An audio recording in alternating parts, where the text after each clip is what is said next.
Muito boa noite.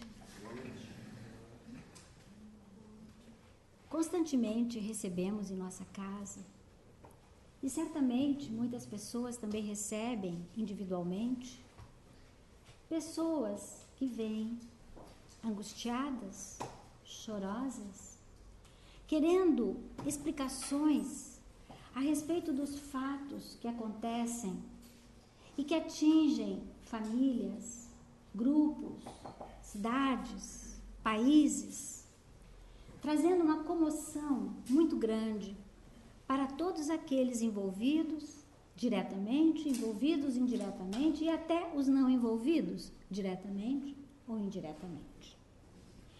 E nós aqui em Blumenau não estamos de forma nenhuma livres de muitos problemas dessa ordem. Enchentes e deslizamentos de terra são comuns na nossa região, no Vale do Itajaí, no estado de Santa Catarina e também no Brasil, quando nós sabemos tantos casos que estão ultimamente acontecendo. Na última enchente e deslizamento de Blumenau, nós tivemos aqui na região 135 mortes e mais de 6.000 desabrigados. Ainda temos no Brasil uma outra grande problemática, que é a questão das secas, que também muitas pessoas são desabrigadas, sofrem muito, têm muitas dificuldades. Erupções vulcânicas. E aqui nós trouxemos uma tão famosa, acontecida no ano 79 depois de Cristo, quando o vulcão Vesúvio soterrou completamente duas cidades, Herculano e Pompeia. Aqui nós chegamos a mostrar uma foto das escavações recentes, que foram recentes, de alguns anos atrás, feitas na região, onde eles conseguiram, então, ver toda a extensão da época e do soterramento de tantas pessoas. Tornados e furacões, agora tivemos em Oklahoma, recentemente, um grande. Os terremotos em terra, que são terríveis, porque fazem muitas vítimas. Aqui nós colocamos rápido para uma avaliação rápida os maiores terremotos em terra da história, mais recente. No Peru, 66.800 pessoas, no Japão, na China. A China tem 3 grandes casos, né?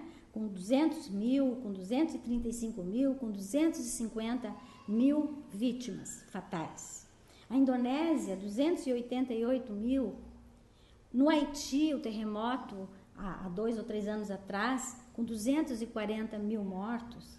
E Lisboa soterrou praticamente a cidade inteira anos atrás e mais de 60 mil pessoas morreram.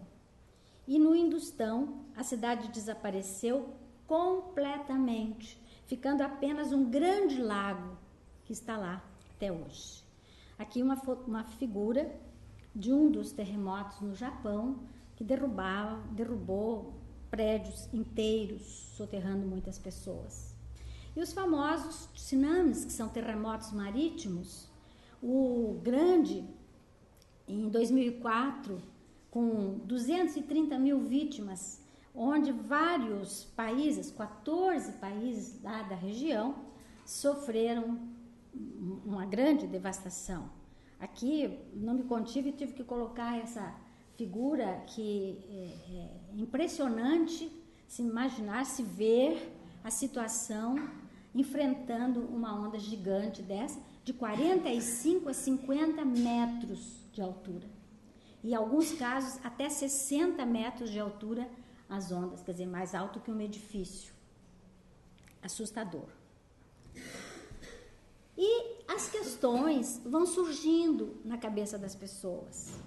As pessoas se sentem revoltadas, indignadas, tristes, nervosas e buscam respostas que muitas vezes não acham. O próprio codificador da doutrina espírita, no livro Obras Póstumas, quando ele trata de questões, ele fala sobre as expiações coletivas. E ele faz uma pergunta interessante. Diz ele: uma vez que cada indivíduo só é responsável pelas suas próprias faltas, como se explicam as desgraças coletivas que atingem as aglomerações de indivíduos, às vezes uma família inteira, toda uma cidade, toda uma nação, toda uma raça, e que se abatem tanto sobre bons como sobre maus, assim como sobre inocentes e como sobre culpados. A pergunta do codificador me parece que está na cabeça de cada um de nós. Porque as pessoas questionam exatamente isso. Como pode, de repente, nós entendermos casos tão tristes, comoções nacionais, internacionais, gerando tanta dor e tanto sofrimento? E a questão é essa: bons e maus, adultos e crianças. Sendo que nas crianças, ou sobre as crianças, todas as pessoas pensam e acham que ali se encontram inocentes. Crianças que nasceram, que nunca fizeram mal para ninguém e agora, de repente, sofrem numa calamidade tão drástica, tão dolorida para todas as pessoas. Evidentemente que muitas filosofias e até muitas religiões não conseguem explicar. E a doutrina espírita, que é muito racional, realmente estuda com profundidade este caso. Mas nós temos que ver as bases que acontecem, o porquê acontecem tais fenômenos, tais calamidades. E o próprio codificador começa respondendo, dizendo o seguinte: as leis divinas são imutáveis, regem os indivíduos e podem ser aplicadas às famílias, às nações, às raças e ao conjunto de habitantes do mundo, os quais formam individualidades coletivas. E explica o codificador, em A Gênese, que a sociedade é um conjunto das pessoas e que toda lei imutável e divina, aplicada aos indivíduos, se estendem também às coletividades, até pela simples lógica das coletividades serem um conjunto dos indivíduos. E que a justiça divina é equânime, misericordiosa e infalível. Sendo Deus, com todos os atributos que sabemos Ele tem, da onipotência, da onisciência, da bondade, da justiça, do amor, da misericórdia, não poderia jamais estabelecer leis que fossem diferentes de umas para as outras pessoas, que privilegiasse alguém ou que fosse de alguma forma injusta. E diz o codificador, inclusive, que nós temos uma visão muito parcial das coisas. Nós não conhecemos o conjunto, todas as bases que garantem a estrutura universal e das próprias leis universais. O que nós temos e precisamos entender é que Deus realmente é justo, é misericordioso e que tudo na criação é harmonia. Tudo revela uma providência e uma previdência que não se desmente nem nas menores nem nas maiores coisas. Temos que afastar desde logo toda a ideia do capricho, como se Deus fosse caprichoso e jogasse dados, atingindo alguns e libertando outros, por inconciliável com a sabedoria divina. O nosso globo, como tudo que existe, está submetido à lei do progresso. E essa frase encontra-se em A Gênese, quando ele trata dos sinais dos tempos, da geração nova, inclusive tratando da questão da fase de transição que nós entramos no planeta Terra. E ainda continua o codificador dizendo: se o homem se conformasse rigorosamente com as leis divinas, não há duvidar de que se pouparia aos mais agudos males e viveria ditoso na terra. Se assim não procede, é por virtude do seu livre-arbítrio. Sofre, então, as consequências do seu proceder. E continuando, no Evangelho segundo o Espiritismo, na Revista Espírita, nós estudamos um dos capítulos mais importantes de toda a fundamentação espírita, quando é tratada a questão da aflição na Terra. Mas temos que partir do entendimento de que a Terra ainda é um planeta inferior. Existe uma classificação dos mundos. Existem os mundos primitivos, que são inferiores à Terra. Existem os mundos chamados de prova e expiação, onde ainda há um grande predomínio da dor, do sofrimento e até da maldade humana. E temos os mundos ditosos, os mundos superiores, que seremos todos um dia participantes desses mundos mais elevados. No entanto, a inferioridade do planeta mostra que ainda há imperfeição nos espíritos que aqui convivem. E nós estamos vendo isso todos os dias. Nós estamos vendo agora um burburinho de brigas, de greves, de luta, de tanta coisa que a gente fica se questionando, né, sobre o sentimento, sobre as emoções, sobre o entendimento das criaturas. Existe uma frase que pode ficar assim, latejando na nossa cabeça. O sofrimento é inerente à imperfeição e ninguém sofre impunemente. Partindo do princípio já colocado, de que as leis divinas são justas e são misericordiosas.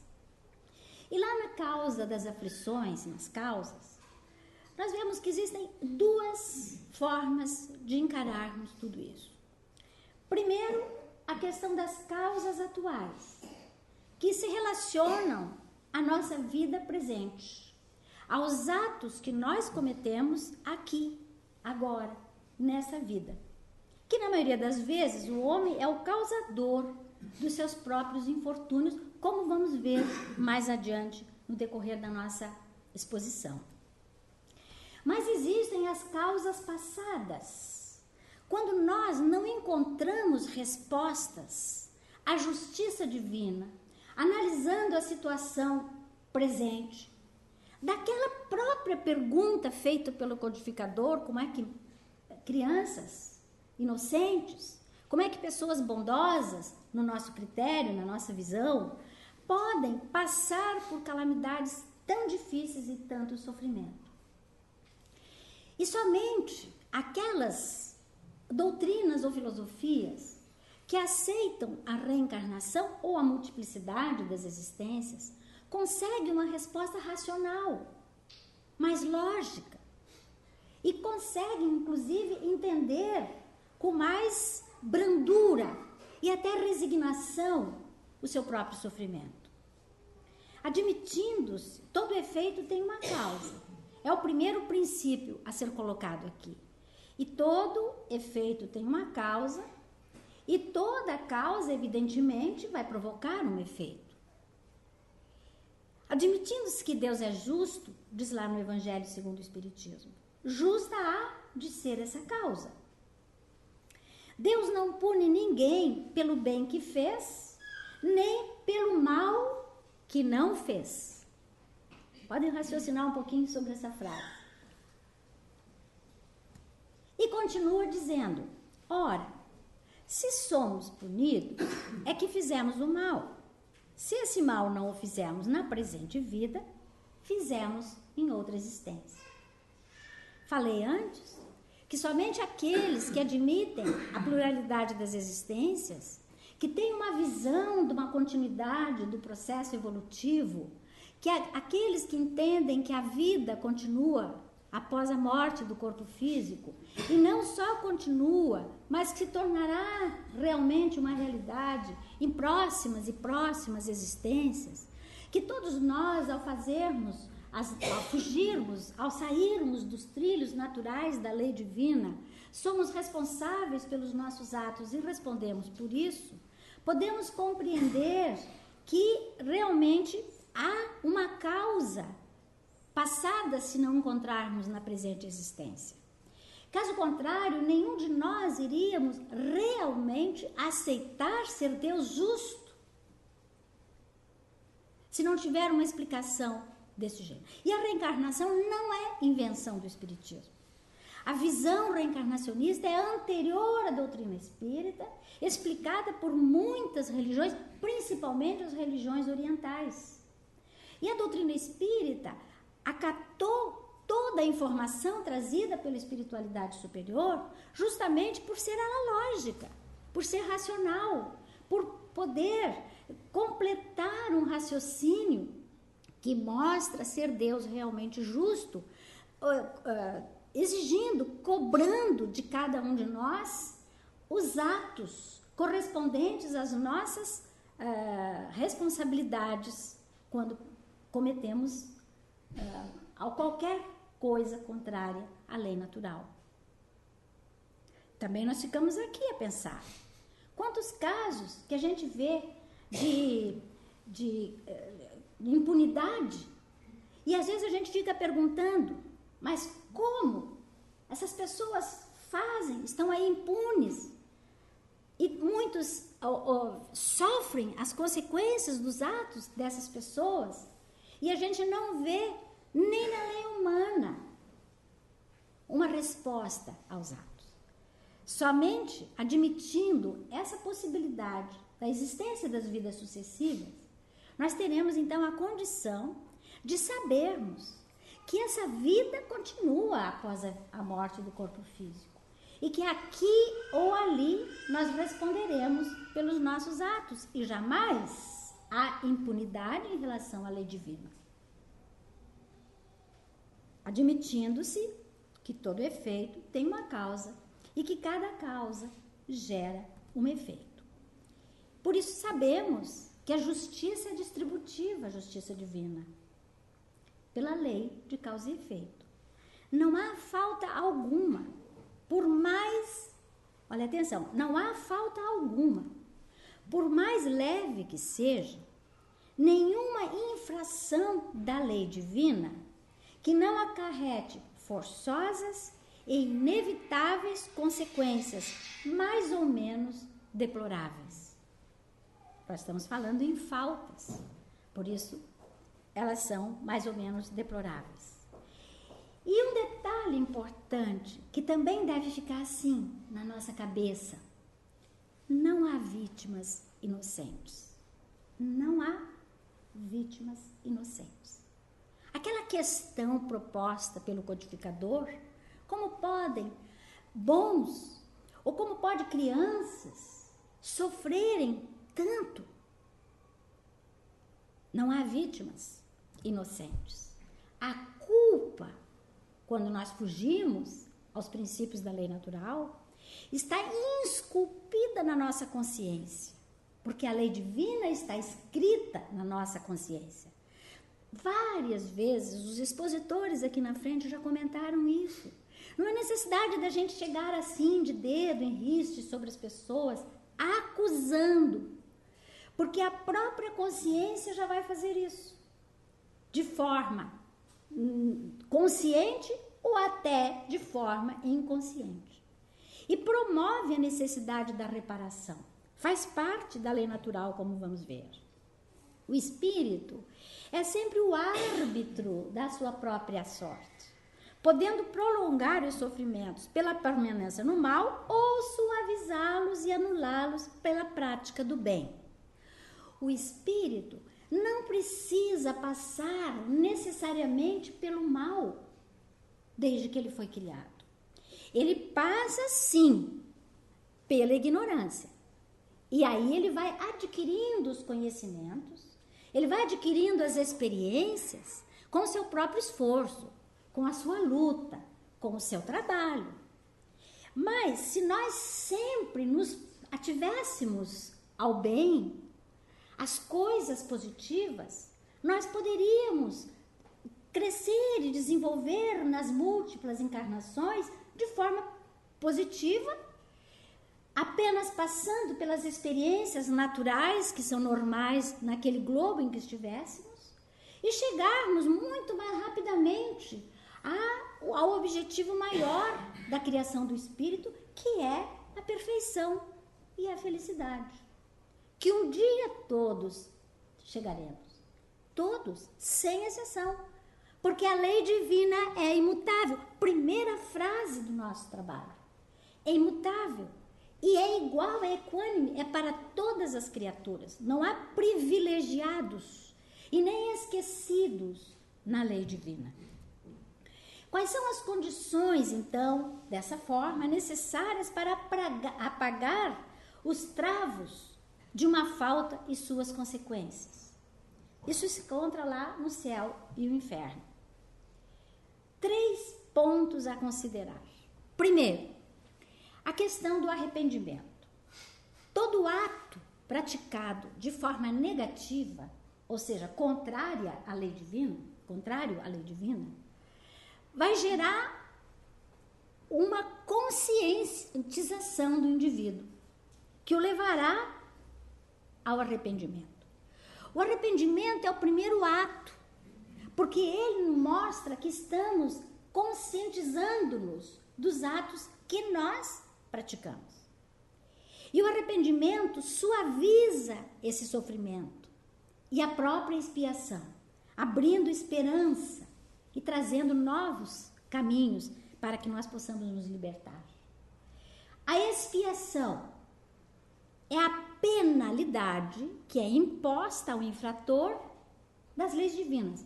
A lei humana estabelece penalidades, as 1000 possibilidades de atos contrários à lei humana.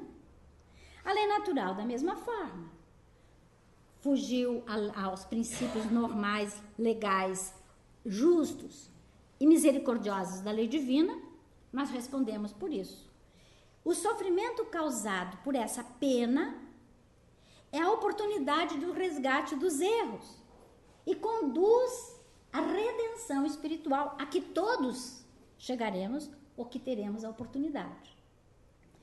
E, finalmente, a reparação, que anula o efeito e destrói a causa dos atos praticados por nós. Ninguém foge a este trio, porque qualquer ato que nós fizermos contrário à lei natural, nós tomaremos consciência do nosso erro e só começaremos a responder por ele no momento em que tomarmos consciência do ato. Muitas pessoas cometem crimes horríveis, hediondos, às vezes passam várias encarnações achando-se nos seus direitos e não se arrependendo dos seus atos. Enquanto isso acontece, ele está trabalhando como ele quer.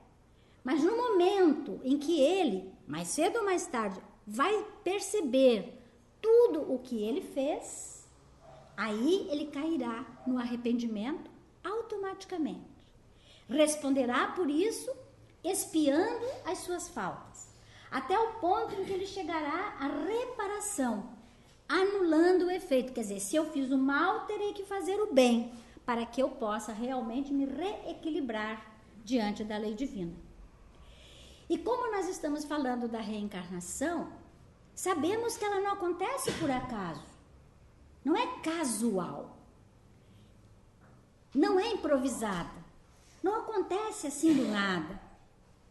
O espírito, no mundo espiritual, quando ele retorna após uma vida física, naquele período em que ele permanece no mundo espiritual, Ele vai se conscientizando gradativamente das suas culpas, das suas responsabilidades e começa a verificar os débitos que ele tem. Primeiro consigo mesmo, porque o débito que eu tenho é primeiro comigo. Porque sou responsável e terei que ressarcir. E com todos aqueles a quem ofendi, a quem magoei, a quem prejudiquei, todos nós. E esses débitos conscientizados levam à busca de soluções, de meios, de mecanismos que possamos fazer, usar para extinguir todas as consequências naturais dos atos praticados. No processo do planejamento reencarnatório, ainda no mundo espiritual, nós temos a condição de estabelecer uma programação que será seguida por nós numa nova existência, claro, e sempre naturalmente lembrando que nós temos o livre-arbítrio e que podemos inclusive modificar o planejamento realizado. E esse planejamento não é determinista, são aqueles pontos principais e importantes da vida da criatura, como profissão, como estado civil, como tantas coisas que são básicas, que são fundamentais na vida de cada um. E como funciona esse mecanismo? Como é que ele acontece praticamente? O espírito registra no seu perispírito energeticamente o resultado de suas ações. Aqui eu sou obrigada a parar um pouquinho para trazer uma informação que melhor possa esclarecer o que está sendo colocado. Lembrando que o homem, quando encarnado, espírito, o ser inteligente, está acompanhado do seu perispírito, que é o elemento intermediário ligando o espírito ao corpo físico, instrumento novo em cada encarnação. E quando nós deixamos o corpo físico, nós voltamos à espiritualidade, acompanhados do nosso perispírito, elemento fundamental para o entendimento de tudo o que nós estamos falando, porque é o perispírito que vai armazenar tudo o que nós estamos conquistando. O espírito é um ser inteligente, é o espírito que sabe, é ele que faz, é ele que responde. Mas o perispírito tem uma forma e vai guardando essas experiências que, registradas em si mesmo, vão passar para novos corpos e trazer as informações necessárias para as novas existências e para as expiações já faladas e as reparações que estamos comentando. Ao registrar, e ainda é importante também falar que o perispírito, a palavra perispírito, foi criada pelo codificador Allan Kardec, mostrando que sempre, desde a antiguidade, também se falava desse corpo, ou do segundo corpo, como alguns colocam, como Paulo de Tarso falava que era o corpo espiritual, como os orientais chamam de Ka, como os cientistas chamam de corpo bioplásmico. Tem vários conceitos e vários nomes que se dão para este perispírito. Mas importante é que já desde antigamente, desde antes de Cristo, já se raciocinava que alguma coisa teria de existir além do corpo físico e também para melhor podermos entender toda essa finalidade da própria vida e o destino do espírito. Ao registrar a atuação do espírito, o perispírito se constitui em instrumento da justiça divina, pois estabelece o mecanismo de causa e efeito, determinando as tendências reencarnatórias. E continuando, cada indivíduo traz em sua estrutura perispiritual o magnetismo que o ligará a um determinado fato. Está impresso nele. Os campos vibracionais do perispírito são geradores de ondas e exteriorizam os arquivos do pretérito, que armazenam os detalhes do modus vivendi, ou do modo de se viver, das mais longínquas encarnações. O conjunto dessas energias gera uma vibrante psicosfera que determina fragilidades, tendências, vocações e valores, os quais, pela lei de ação e reação, ou de causa e efeito, proporcionam altíssimas probabilidades de atração a determinados eventos. Isso encontra-se na Revista Espírita, na RI, de maio de 2013, numa página, num texto escrito pelo Dr. Ricardo de Bernardi, que é médico, conhecido nosso, catarinense, com o título Dinâmica Energética no Resgate Coletivo, inclusive a pedido porque, após o fenômeno da Boate Kiss, muitas dúvidas, e ele então escreveu esse artigo. Mas que está condizente ao que nós estamos colocando, mostrando que o perispírito, em sua estrutura básica, o homem é um ser magnético, ele mantém os arquivos que foram impressos pelo espírito durante as diversas encarnações. E são esses dados que estão impressos que são marcados e são trabalhados e que aparecem em formas as mais variadas, de tendências, de habilidades, de tipos, de formas, de valores, de vocações que o espírito tem e que vai automaticamente solicitar o resgate que falamos há pouco em termos de expiação, conforme definimos lá pelo livro Céu e Inferno. A sabedoria divina estabelece automaticamente. Por que automaticamente? A lei divina está exposta. É imutável, ela vige, como se diz. E nós temos que nos adequar a essa lei. E ela funciona naturalmente para todas as criaturas. E os parâmetros e as técnicas dos resgates individuais e coletivos são estabelecidos naturalmente pela lei divina. Tudo aquilo que nós falamos a respeito da responsabilidade individual, da questão do livre-arbítrio, das circunstâncias em que as coisas acontecem, como nós vamos resgatar as nossas faltas, isso está estabelecido naturalmente pela lei. Seja no processo individual, puramente individual, quanto no processo coletivo. E continuando esse mecanismo, dizemos o seguinte: quando as circunstâncias favorecem, uma lei de afinidade atrai os indivíduos. Lembrem que nós falamos que o perispírito tem todo o magnetismo, que as suas células, que os seus átomos trazem, conforme nos informa o espírito André Luiz, na sua coleção, de que nós temos tudo isso já impresso no próprio corpo físico, por esse magnetismo natural que se encontra através das células e de toda a organização do corpo físico. Então, essas circunstâncias favorecem a lei de afinidade, atrai os indivíduos ao evento que ensejará a libertação do passado em forma coletiva e reúnem-se os devedores que convergem para o mesmo ponto. Na continuidade do entendimento, vemos que os trabalhadores, os benfeitores espirituais, não estão dormindo na espiritualidade.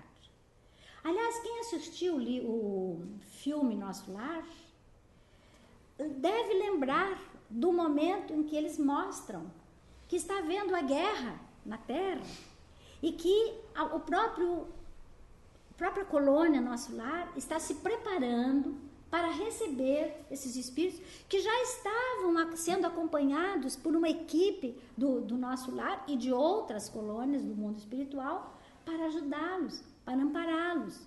E cada um, mesmo que numa morte coletiva, cada um tem a sua vida individual, tem as suas causas, tem tudo aquilo que for próprio e conveniente dela própria. Então, esses mentores espirituais amparam aqueles que trazem suas estruturas a programação para fazer o check-in. Check-in, todo mundo sabe que quando você vai viajar de avião, você vai fazer o check-in. Você chega lá, mostra a passagem que foi comprada, eles fazem, confirmam, anotam, te dão um cartão de embarque e nós embarcamos.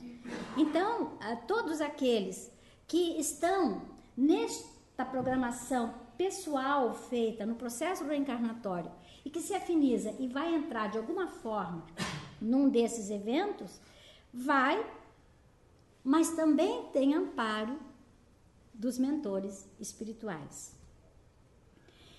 E na fundamentação espírita, nós entendemos uma das leis morais que se encontra na terceira parte do Livro dos Espíritos, que diz o seguinte, que é a lei de destruição, assim como existe também a lei de conservação.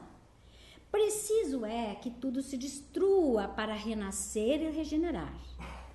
Porque o que chamais destruição não passa de uma transformação, que tem por fim a renovação e melhoria dos seres vivos.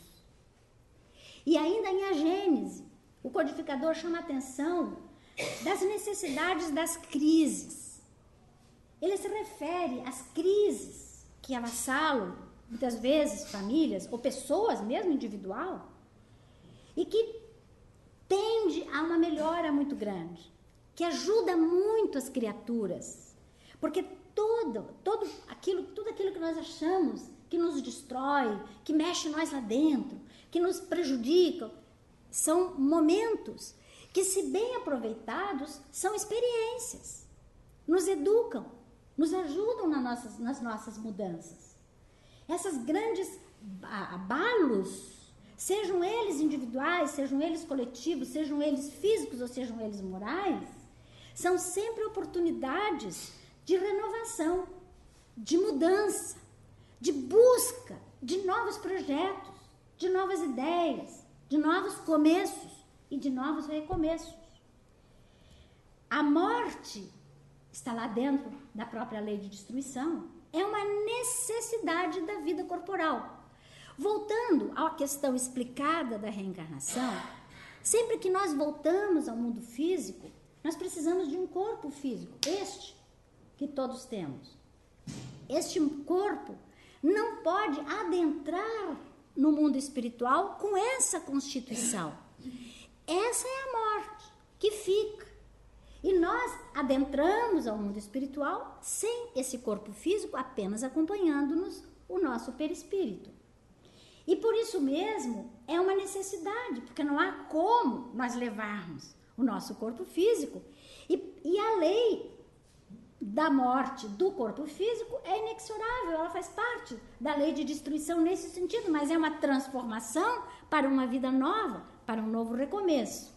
Por isso que não se pode escapar à sentença que lhe é marcada, porque faz parte da lei natural que todos nós renasçamos, tenhamos um corpo físico e voltemos ao mundo espiritual sem esse corpo físico. Por isso, o gênero de morte está, inclusive, previsto. Mas a palavra fatalidade não se aplica sob o aspecto moral da criatura. A fatalidade só existe no tocante à escolha feita pelo espírito, já com toda a liberdade ao fazer a escolha. Feita a escolha, vai naturalmente se cumprir a lei em determinados aspectos. No aspecto moral, inclusive o nosso livre-arbítrio, suscita a possibilidade de não querermos fazer, de simplesmente, com a flexibilidade possível, não exercermos aquilo que foi planejado. E dizem os espíritos, na questão 853, fatal só o instante da morte. Chegado esse momento, de uma ou de outra forma, a ele não podeis furtar-vos. E aí nós perguntamos, mas quantos casos de pessoas que escapam no momento da morte? Pessoas que vão pegar o avião, daí mudam, de repente é substituído por outro, o avião cai, a pessoa morre e aquele que ia não morreu. Né? Agora mesmo, com relação a essa Boate Kiss ali no Santa Maria, aconteceu um caso muito interessante que os jornais divulgaram, de uma moça que era organizadora do evento, veio para o sul, aqui para o estado de Santa Catarina e também para o Paraná, e teria que voltar para a festa daquela noite. Só que o namorado, noivo, queria que ela fosse para o Paraná com ele e pediu que ela não voltasse à boate. Mas ela ficou em dúvida, ficou assim, conversou com a mãe disse que tudo bem, que ela fizesse o que quisesse. Ela resolveu não ir e não foi. Uma semana depois, ela desencarna num acidente de carro. Certamente, estava no momento dela, estava próxima, e ela, de uma ou de outra forma, de uma forma mais violenta, porque ela morte em um acidente, ela foi. Existe coincidência que evitam morte? Sim. Os mentores espirituais inspiram aqueles que não devem, que não está no momento, que não é sua hora, para que evitem aquela situação.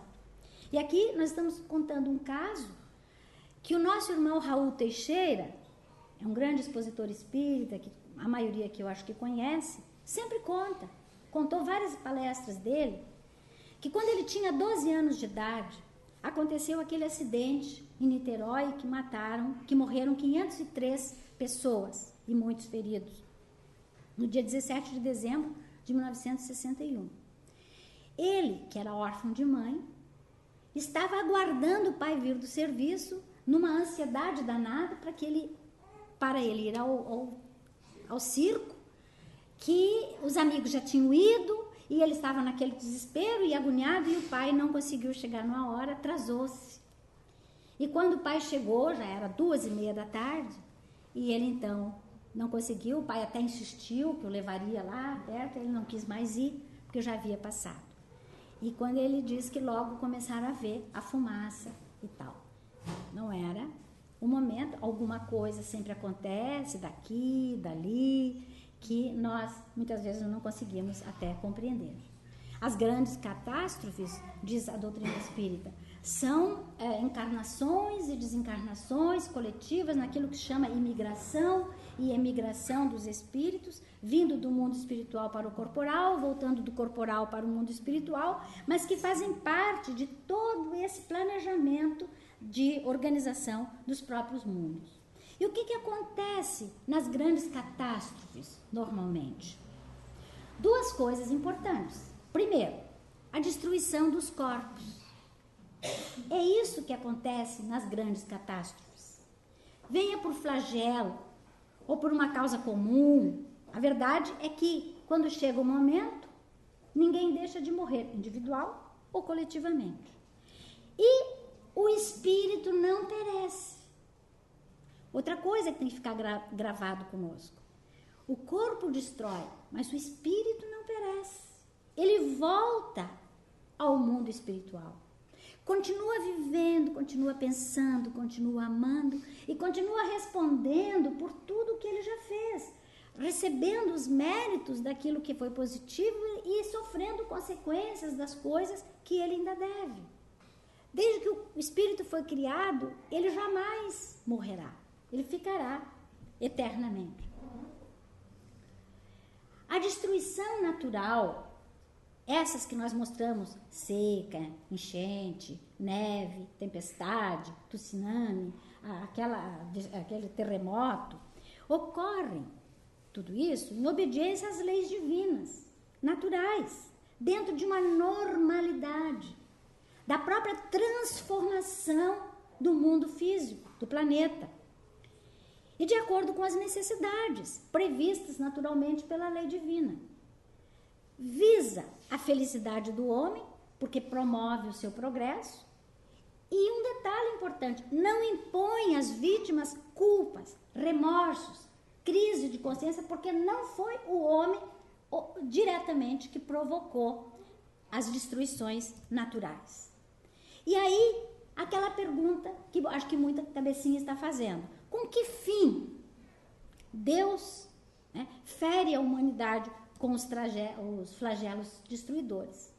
E a resposta dos espíritos, para fazê-la progredir mais depressa.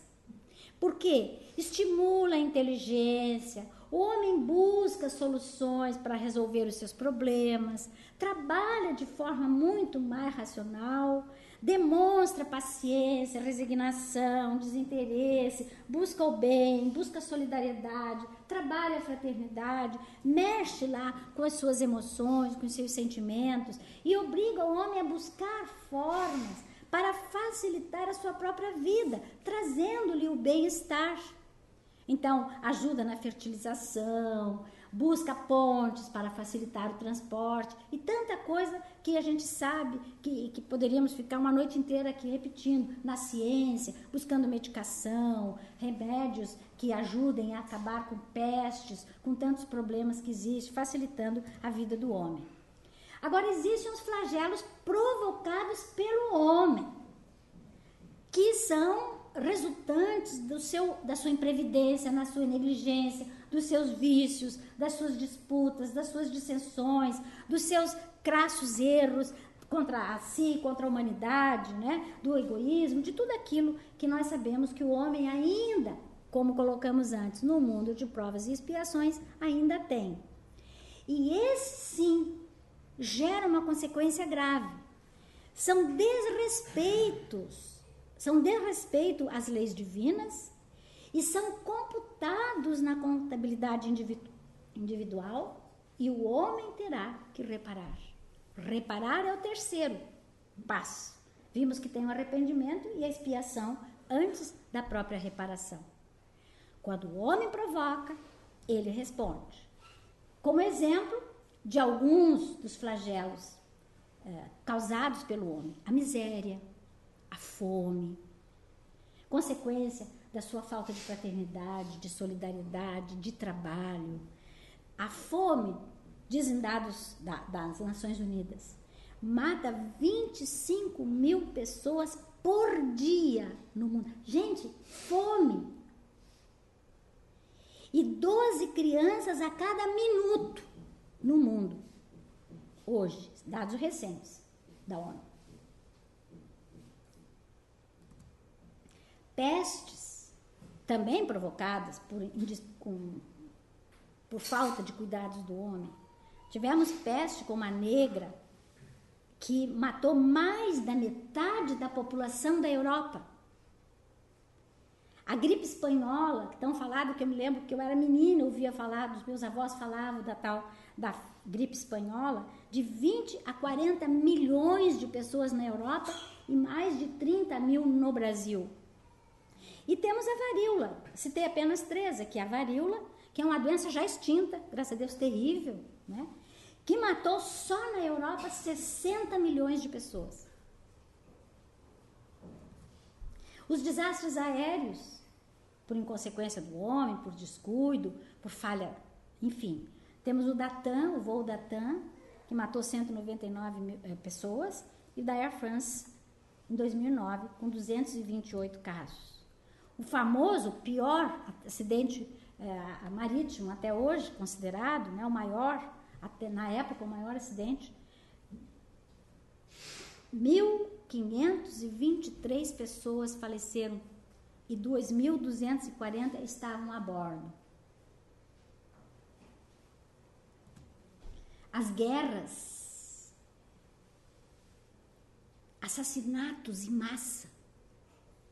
Cálculos indicam que pelo menos 14 bilhões de pessoas já morreram. E já houve 14 mil guerras, que foi computada na história. Deve ter coisa que nem foi computada. E das guerras, as mais, daquelas iniciais, da base da funda e da pedra que se jogava, do corpo a corpo, da espada, do cavalo, até hoje, as guerras frias, as guerras químicas, a tudo isso que hoje mata-se com apertar de um botão. Os terrorismos, aqui apenas um exemplo das Torres Gêmeas nos Estados Unidos, que na época matou 2.753 pessoas, mas 21.800 restos mortais foram recolhidos. E a violência, aqui citar apenas o esporte, que é uma competição que deveria ser gostosa, alegre, que traz a competição sadia, mas não.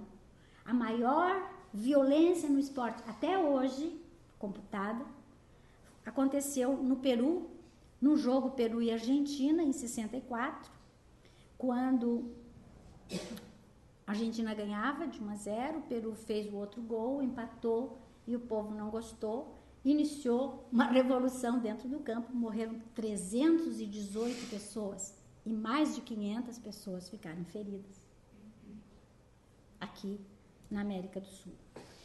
E a mais recente, brasileira, que chocou todos nós, foi o incêndio na Boate Kiss, em Santa Maria, onde 242 vítimas foram fatais e 116 feridos, que ainda existem pessoas que estão hospitalizadas, resultante desse fato chocante, que foi uma comoção nacional. As causas, então, resumindo, das mortes coletivas. Lembrando que os flagelos fazem parte do processo provacional e expiatório no mundo de provas e expiações. Isso faz parte. Alcançando indistintamente grandes, pequenos, ricos, pobres, etc. E serve para resgate e para a prova. Todo resgate já implica necessariamente uma prova.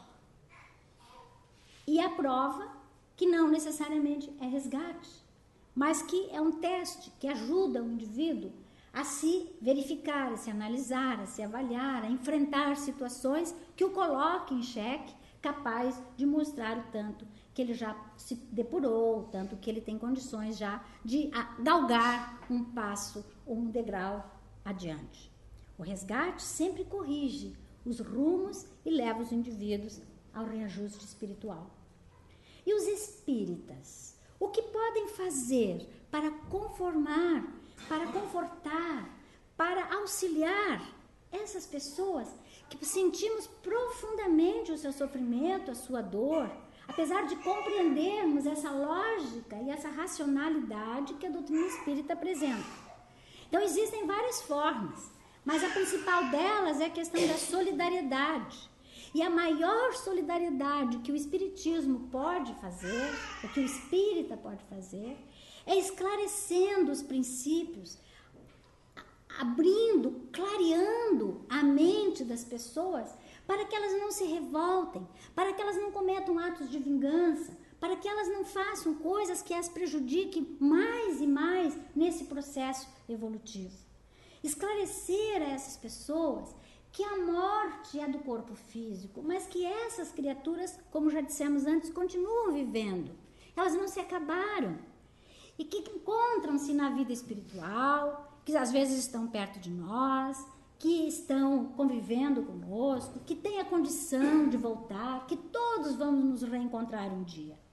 E que é importante a resignação, nunca a revolta, porque isso deixa a pessoa doente, envenena, traz doenças muito mais graves para a sua própria vida. Incentivar a confiança, incentivar a esperança, né? Mostrar que nós estamos num caminho junto e o que pudermos fazer, ajudarmos, deveremos fazer. Temos que ser solidários o tempo todo. E a casa espírita pode oferecer vibrações, irradiações, orar em conjunto por essas criaturas.